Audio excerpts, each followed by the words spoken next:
Notre enquête continue avec le mot suivant. Alors, je te laisse découvrir ce mot, c'est le mot poison. Alors, on regarde ce mot ensemble. Ici, le OI qui fait OI, ça fait poids. La lettre S, alors, pour savoir si elle chante THE ou SE, je regarde la lettre avant et la lettre après. Ici, j'ai une voyelle, le I, et encore une voyelle à côté, le O. On a donc le S qui chante ZE. On a le mot poison. Donc tu te souviens, le S, lorsqu'il est situé entre deux voyelles, il perd de son courage, il perd de son assurance, et au lieu de chanter S, il zozote un petit peu. Et surtout, il n'a plus la force de faire le S. Maintenant, voyons ce qui se passe lorsque on rajoute un deuxième S entre les voyelles. Allez, on le fait de suite. Voici le mot poison. Enfin, c'était le mot poison et je viens de rajouter un deuxième S. Donc on a toujours deux voyelles, mais au milieu on a deux S. Voyons, je vais lire le mot. Ici on a le mot poisson. Tiens, lorsqu'il n'y a qu'un seul S entre les deux voyelles, alors le S chante ZE. En revanche, lorsque deux S sont situés entre deux voyelles, eh bien, le S reprend confiance. Il a de nouveau du courage, et ça y est, il se sent fort pour chanter S. On a donc le mot poisson. Le double S chante toujours S, même quand il est situé entre deux voyelles. Voyons un deuxième exemple. Allez les petits détectives, on observe ce mot. Alors, je t'écoute. Ici on a le mot désert. Un désert. C'est un endroit où on ne trouve aucun être humain. Alors un désert. Voyons ce mot de plus près. Donc, voyons déjà si la lettre S respecte bien la règle du S qui chante ZE. S'il chante ZE, c'est que l'on a deux voyelles qui l'encadrent. On vérifie, on a le E ici, et ici on a un cousin du E, on a le E. Donc le E, ce n'est rien d'autre qu'un E avec un accent. Donc on a bien deux voyelles entre le S, enfin qui encadrent le S, pardon.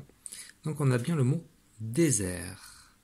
Voyons ce qui se passe si je rajoute un S juste à côté de ce premier S.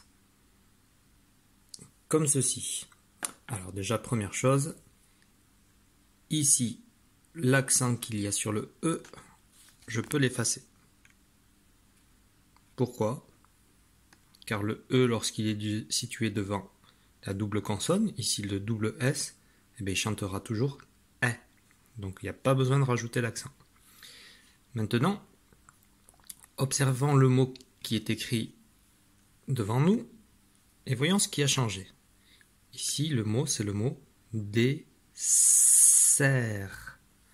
Alors là, on n'est plus dans le désert, l'endroit où il n'y a pas de gens, pas de personnes, mais le dessert. Donc c'est la dernière chose que l'on mange dans un repas, juste avant de desservir la table, c'est-à-dire de la vider.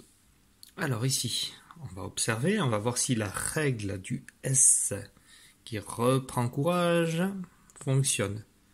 Et oui, effectivement, toujours ces deux voyelles entre deux S, malgré les deux voyelles, le double S chante toujours S. Et bien voilà, ceci est la deuxième règle que l'on voit aujourd'hui. La première règle, je la répète beaucoup, mais c'est un peu l'objectif de la vidéo, c'est de s'en souvenir et de l'appliquer à chaque fois.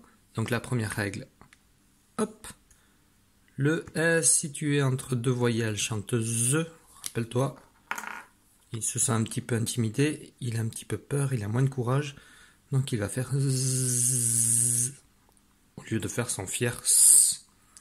Donc S entre deux voyelles, ça fait ZE.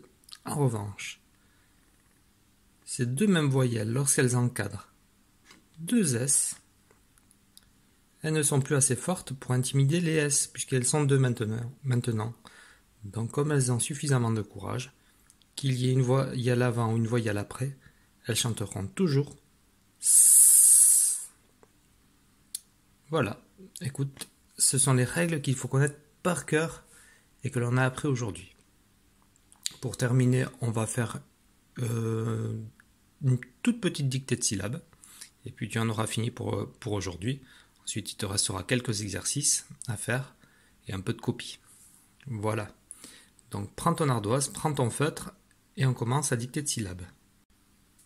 Alors, la première syllabe que je te demande d'écrire, c'est la syllabe was. Was. Attention, je te rappelle qu'aujourd'hui, on travaille le S qui fait ZE.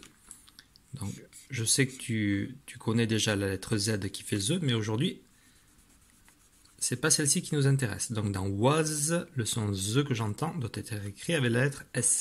Allez, à toi de jouer. Comme d'habitude, tu fais pause, évidemment, si tu as besoin de plus de temps. Moi, je corrige. Donc, dans was, j'entends d'abord le son wa. Le son wa s'écrit OI. Z. Alors, je t'ai dit qu'il fallait mettre la lettre S. Attention, on vérifie quand même que le S peut chanter Z dans ce cas-là. Alors, si je veux chanter Z, il faut qu'il y ait une voyelle à l'avant et une voyelle après.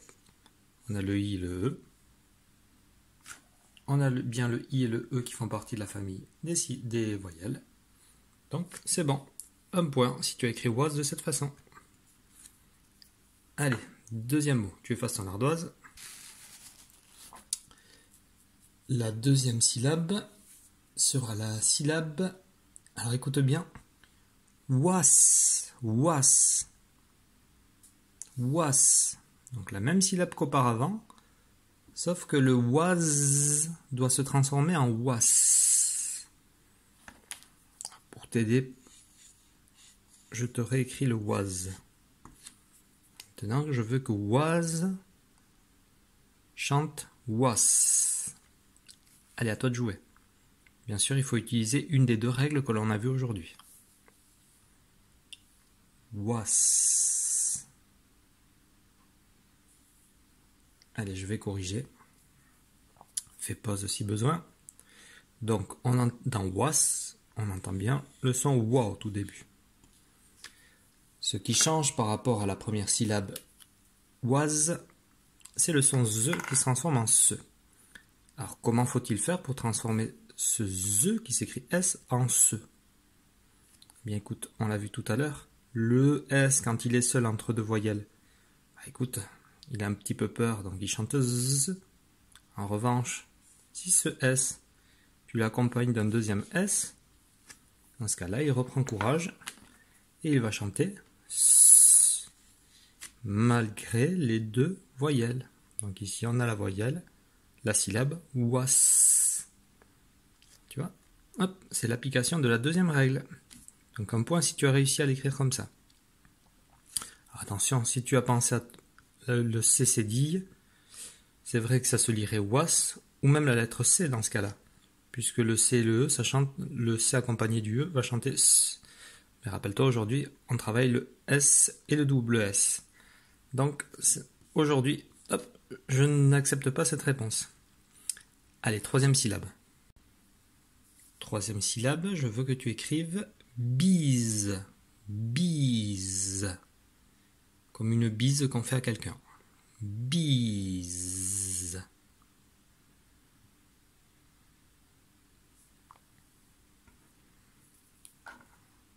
Allez, n'hésite pas à faire pause. Je corrige cette première voyelle. Alors, bise. Au début, le premier son que j'entends, c'est B. B. Comme dans bisou. Comme dans bisou.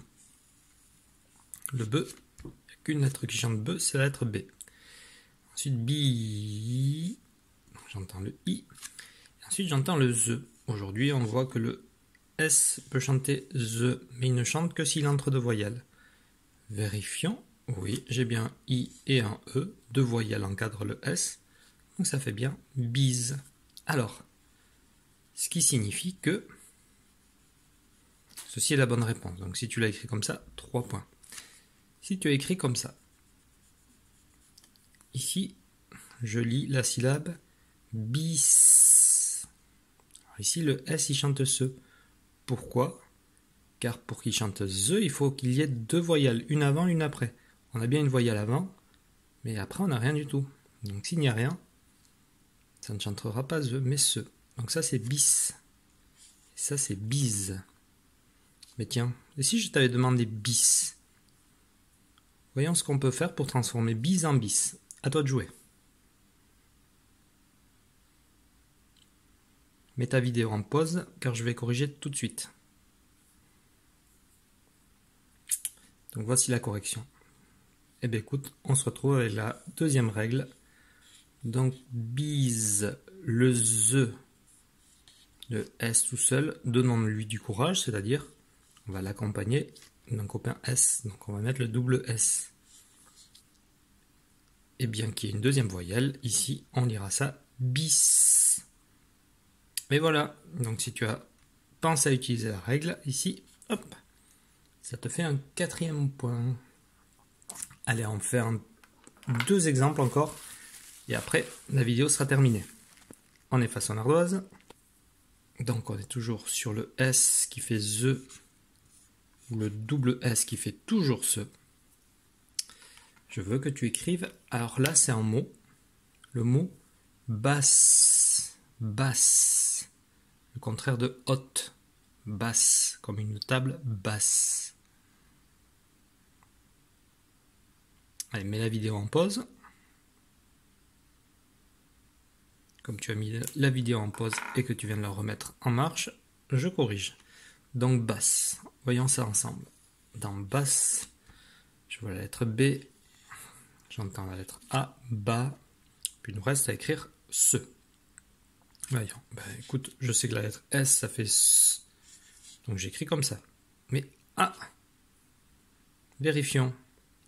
Problème, qu'y a-t-il avant le A et qu'y a-t-il avant le E? Après le S, pardon. Eh bien, on a la lettre A et la lettre E, ce sont deux voyelles. Donc ici, le S, il va chanter the. Ça donne le mot base. Et moi, je voulais le mot basse. Donc ici, c'est pas bon. Mais tu connais l'astuce. Comment est-ce que je vais transformer ça en ce, malgré les deux voyelles? Eh bien, je double le S. Si je double le S, voyons ce que ça donne. Basse. Alors, sache qu'en français, ici, le E est souvent muet, est toujours muet à la fin. Mais la plupart des mots se terminent avec un E. D'accord? Donc, si tu es tenté de l'écrire comme ça, avec deux S, je n'accepte pas la réponse. Pourquoi? Eh oui, il faut essayer de comprendre. Donc là, ça, c'est la bonne réponse. Donc, un point. Si j'enlève le S et je mets deux S, il y a un mot en français qui existe qui s'écrit comme ça. Mais c'est un mot d'origine anglo-saxonne, anglaise. Donc ici, on a écrit basse. Mais sauf que le deuxième S ici, il sert à rien. Pourquoi il sert à rien? Puisque regarde, si j'en enlève un, on a quand même le mot basse. Puisque certes, on a une voyelle avant la lettre S, mais comme il n'y a rien juste après, eh bien, elle continue à chanter ce. Là, le S chante toujours ce, sauf quand il est entre deux voyelles. Donc ici, basse, tu aurais pu l'écrire comme ça.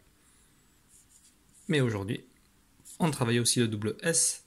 Donc voici comment marquer un point. Allez, on fait un tout dernier exemple. Alors, pour cet exemple, on va partir à l'envers. C'est-à-dire que c'est moi qui vais écrire un petit mot. Alors, un mot qui n'existe pas. Est-ce que tu peux le lire, ce mot?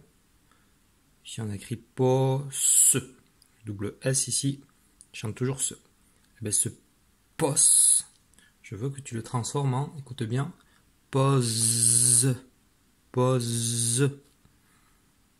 Donc, commence par écrire pose sur ton ardoise, si tu as besoin de réfléchir, ou si tu as directement la réponse. Allez, vas-y, tu écris directement la réponse. Mets tout de suite ta vidéo en pause, car je vais faire la correction. Alors, en principe, tu as mis la vidéo en pause et tu es prêt à corriger. Donc ici, on a le double S qui fait ce. La question, c'est de se dire, mais comment est-ce que je peux transformer ce en the? Je me rappelle de la règle. Voyons, j'ai une voyelle là, j'ai une voyelle là. Donc j'ai exactement ce qu'il faut pour faire chanter le S, the. Mais pour qu'il chante the, il faut lui enlever du courage. La seule façon de lui enlever du courage, c'est de lui enlever un de ses copains. Ici, en mettant la lettre S toute seule, eh bien, on a la syllabe pause. Et voilà, c'était le dernier exemple d'aujourd'hui. Donc c'était la dernière façon de marquer un point. Au total, il y avait 6 syllabes. C'est très très bien si tu as marqué 5 points. Oh, pardon. Ou 6 points aussi. 4 points, c'est bien quand même. En dessous, si j'étais toi, je referais la vidéo. Tu verras que tu feras 6 points. Voilà. Ben écoute, c'est tout pour aujourd'hui. On a terminé nos petites enquêtes. Donc on a joué détective. Et en jouant détective, on a mis toutes les règles en évidence. Mais écoute, je te laisse.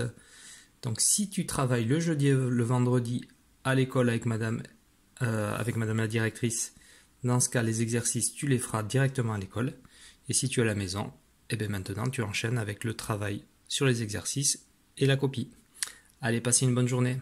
Au revoir à tous.